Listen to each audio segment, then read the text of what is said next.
Chery has returned to the Australian market with a bang. With just one model on sale, the Chinese brand is already doing more volume than the likes of Jeep and Peugeot, established brands with lengthy history down under. The company is looking to build on that further by entering what is perhaps Australia's biggest and most competitive new vehicle segment, the mainstream medium SUV class, with the 2024 Chery Tiggo 7 Pro. With sharp pricing, a lengthy standard equipment list, and a solid ownership program on paper, the Tiggo 7 is here to take on everything from the Kia Sportage and Mazda CX-5 to the Nissan Qashqai and Honda ZR-V. It straddles the small and medium SUV segments dimensionally somewhat, and is priced in the thick of some hot competition. Let's not forget Chery's fellow Chinese rivals either. The GWM Haval H6 and MG HS are also vying for a similar audience, though Chery's team argue it's the most premium feeling of the Chinese brands, if that's what you're after. Australia is a key market for Chery, with our region a testing bed and something of a launchpad for the Tiggo 7 Pro beyond the borders of the Chinese domestic market. With extensive local validation work done to better hone some of the Tiggo 7 Pro's assistance systems to Australian tastes. Has it paid off? Well, I won't give it all away so early on, but I will say that Chery has put in a solid, if not standout showing. How much does the Chery Tiggo 7 Pro cost? Prices start from $39,990 drive away for the entry-level Tiggo 7 Pro Urban, climbing to $45,990 DA for the Ultimate. That aligns the Urban with something like a base Mazda CX-5, $39,990 DA based on Vic postcode, despite even the entry-level Tiggo 7 Pro featuring the sort of equipment you expect on high-spec models approaching $60,000. It starts a bit higher than its Chinese badged rivals, however. The GWM Haval H6 officially starts from $33,990 DA, though it's being advertised with thousands off, while the MGHS can be had from as low as $32,990 DA. That said, you need to spend up to one of the higher variants to match the Tiggo 7 Pro's spec levels. Chery Tiggo 7 Pro pricing: 2024 Chery Tiggo 7 Pro Urban, $39,990. 2024 Chery Tiggo 7 Pro Elite, $41,990. 2024 Chery Tiggo 7 Pro Ultimate AWD, $45,990. What is the Chery Tiggo 7 Pro like on the inside? One area where I feel Chery has absolutely beaten out GWM and MG is in the cabin, where its presentation apes far more expensive metal. The Tiggo 7 Pro's cabin design could have been lifted out of something like a Mercedes-Benz GLE, though then scaled down in size and with, let's say, more cost-effective elements subbed in to achieve the price point.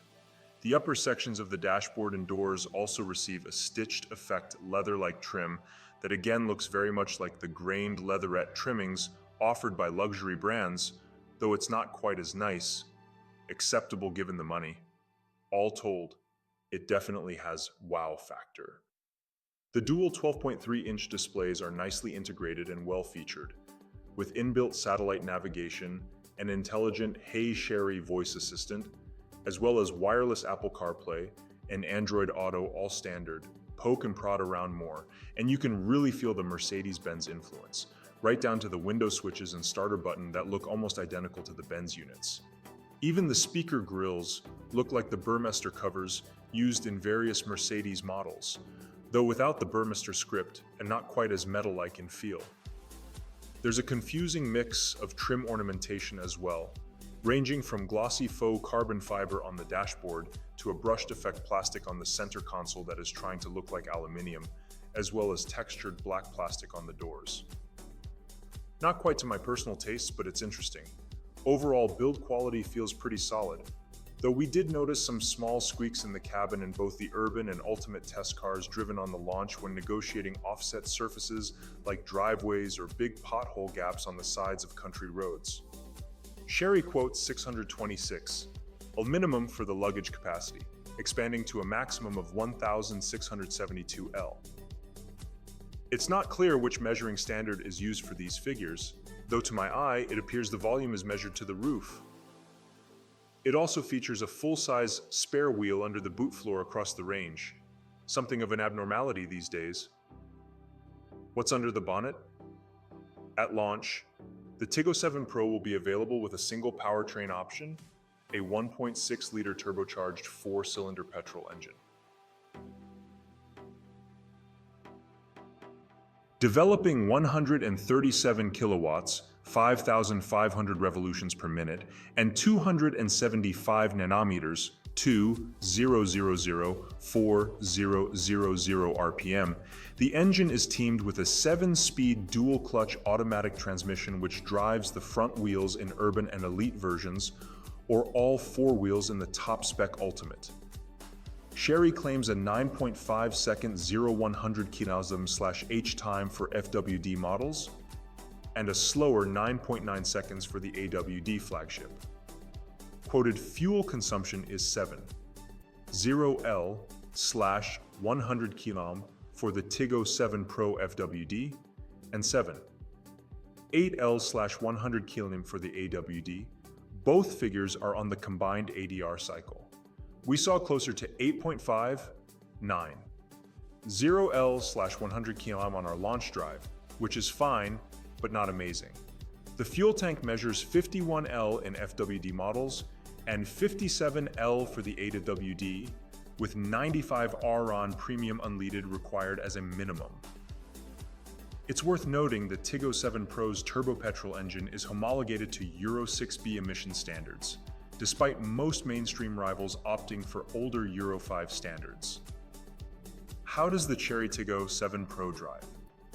Our launch drive took us from near Sydney Airport south to the Headlands, taking us through a variety of driving environments including highways and city and suburban roads. The on-road experience is typically where Chinese brands tend to stumble compared to more established makes. The Tiggo 7 Pro puts in a pretty solid showing, if not quite up there with the best in segment. Performance and refinement from the 1.6-liter turbo petrol motor is decent. If driven in a measured manner, the Tiggo 7 Pro will accelerate relatively smoothly, if with the occasional hesitation on liftoff from that DCT. Is the Chery Tiggo 7 Pro safe?